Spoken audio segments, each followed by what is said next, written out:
Robotic-assisted surgery made him famous, but murder charges may make him infamous.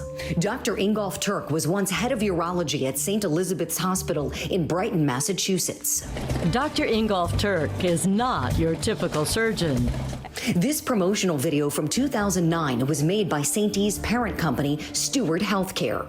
At 6'3" with an athletic physique, it's easy to see why he was once a member of the German Olympic decathlon team. It showcases the doctor's well-roundedness, his skill in robotic surgery, and its benefits. Fast forward to 2020, that pristine picture has drastically changed. Steward fired the doctor in February after a scandal involving fraudulent billing. 3 months later, he's behind bars without bond for allegedly killing his wife, Katie McLean. According to police, it was McLean's ex-husband that alerted them on May 15th that she was missing.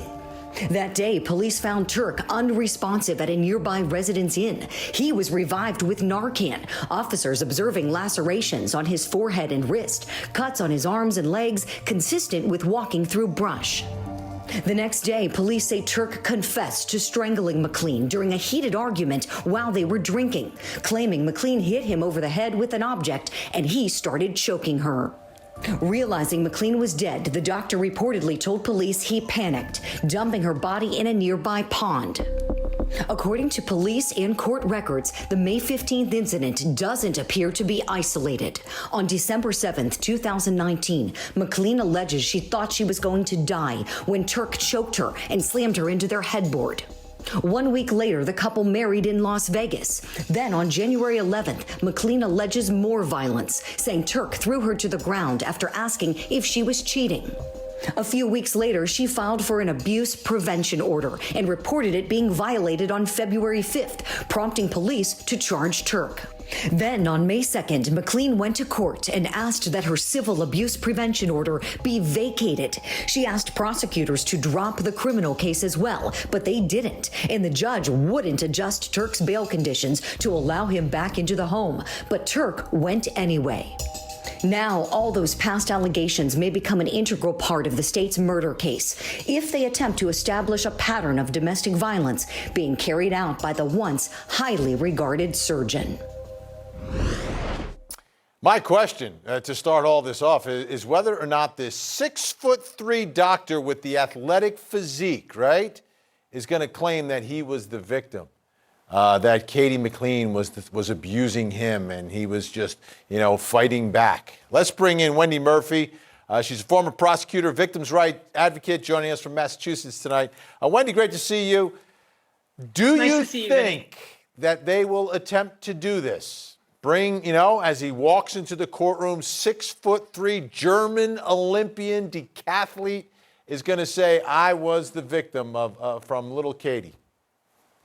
Well, I think the answer is they may have no choice because there isn't much of a defense in this case without that. And look, he did claim that she hit him with something, perhaps it was a glass object, he said at the time, and that he reacted to that.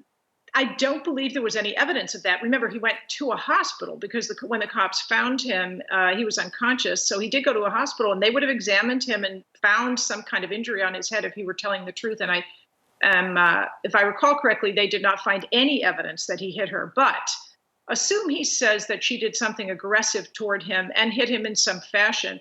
The only way self-defense works, especially when you're talking about murder, is if you feared for your life.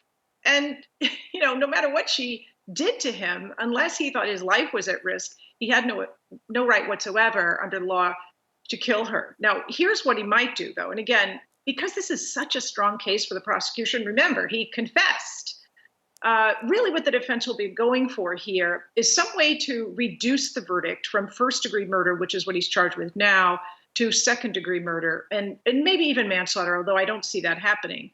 But in Massachusetts, which is not true in many other states, if you can show that you had some kind of diminished mental capacity at the time of the crime, you don't have to be insane, and I don't think a jury would find this genius robotic expert doctor insane. I just don't think that there's any evidence of that. But if they find that he had some kind of mental break at the time from a combination of drinking, and he was distraught because he'd been fired, and then they had some kind of fight, they could come back with a second-degree murder verdict, which if they do, it would be a huge, huge victory for the defense, because in my view, this is a run-of-the-mill domestic violence relationship that escalated because he was never held accountable, because he kept getting away with it, because they dropped the charges, or she dropped her restraining order. It's so common for violence against women to escalate when the court system has a revolving door at the courthouse, at the courthouse door, that it's so common for women to feel like there's no hope, there's nothing out, there's no justice to be had. And the message to the guy is always this sort of, I can do what I want. And here's a guy who would have been feeling very entitled to do what he wanted anyway. I'm a very wealthy, very influential, very smart, very tall man of influence. I can do what I want to this woman.